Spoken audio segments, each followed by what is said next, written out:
لا يكلف الله نفسا إلا وسعها لها ما كسبت وعليها ما اكتسبت ربنا لا تؤاخذنا إن نسينا أو أخطأنا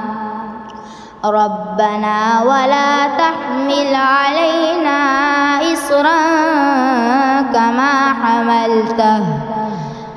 كما حملته على الذين من قبلنا ربنا ولا تحملنا ما لا طاقة لنا به واعف عنا واغفر لنا وارحمنا أنت مولانا فانصرنا على القوم